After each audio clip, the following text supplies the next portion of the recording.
1019 KACQ. Good afternoon. I'm Casey Chapman here with your local Lampasas area news.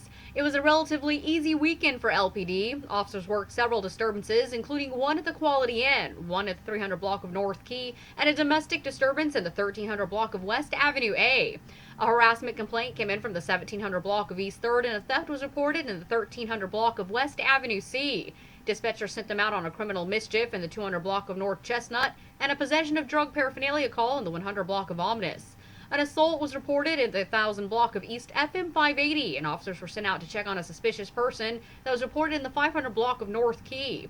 One non-injury wreck was cleared up in the 500 block of South Pecan Street. 18-year-old Xavier Allen Ayala of Cove was arrested in the 800 block of South Broad on a Cove PD warrant for criminal trespass.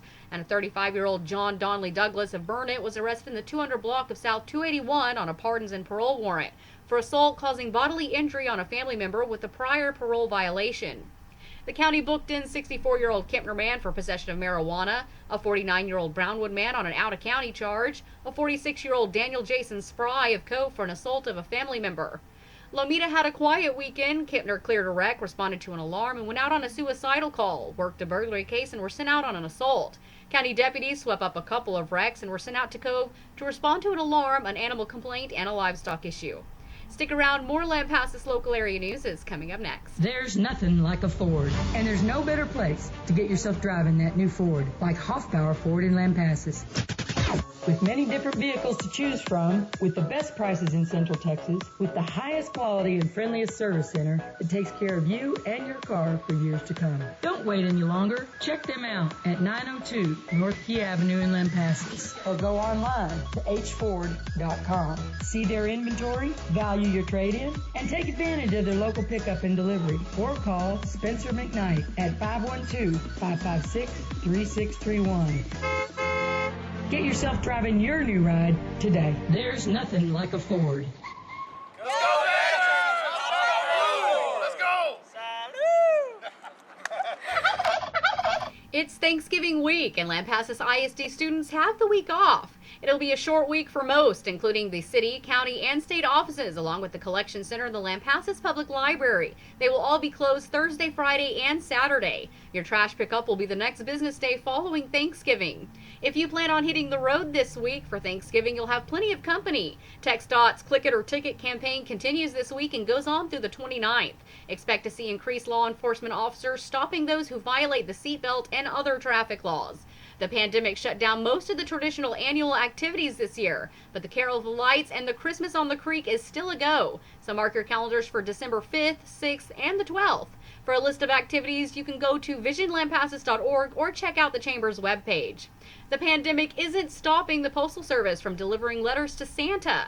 TSN's Millie Brown says that the U.S. Postal Service is going ahead with its Operation Santa this year. Kids write letters to Santa and tell him what they want for Christmas. Then people adopt the letter and fulfill that child's wish. The Postal Service's Carol Hunt. There's so many heartfelt letters. You have children asking for teddy bears, clothes, everything that you could possibly think of, something that would really mean a lot to them to make their holidays very happy. You can find Santa's address and letter writing guidelines under Holiday Newsroom on the Postal Service website. Kids have until December 15th to write if they want to give Santa time to respond. Letter adoptions begin December 4th. Melanie Brown, TSN News. Despite a spike in COVID cases, the state's top teachers say that schools are safe. Education Commissioner Mike Morath says he is not worried about a handful of COVID cases that have popped up in classrooms. The overwhelming majority of those cases are people who have got the virus outside of the school, not inside the school. But the Texas State Teachers Association says the state still needs to pull kids from the classroom. In a statement, they say the health and safety of students, educators, and families must take priority over everything else until the pandemic is under control. Michael Board, TSN News.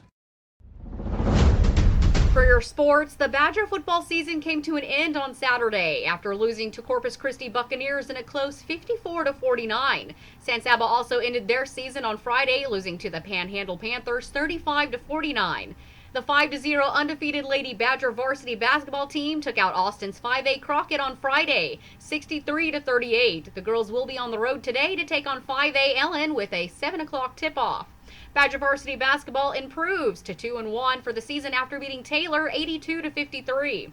The JV fell 72-30, and the boys take on Georgetown Eastview today on home court. You'll have increasing clouds for you tonight with your temperatures bottoming out at 57, and you'll get in a light southeast wind around 5 to 10 miles per hour. It'll start out cloudy for you tomorrow, then gradually become a sunny day with temperatures peaking at 77. Clouds will roll back in later in the night with temperatures falling to 48. And a sunny day for you on Wednesday with a high near 69, a clear night, and a low of 44.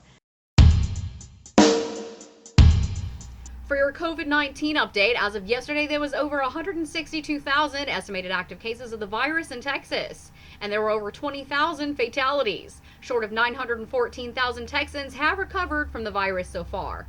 Around the region, Bell County passed the 8,000 mark, sitting at 8,018. Coryell County is now over 2,300 total cases with 2,303. Burnett is up to 1,327. Mills added 13 over the weekend, putting them at 129. San Saba added 4 with 295, and Hamilton is up 10 at 278 total cases. Remember that the number of total cases also includes those who have recovered. Here locally, as of this morning, Lampasas County was reporting 51 active cases. That brings the number of total cases to 538, including 12 fatalities. Thank you to our viewers. We will see you again tomorrow. I'm Casey Chapman here with your local Lampasas area. 1019 KACQ.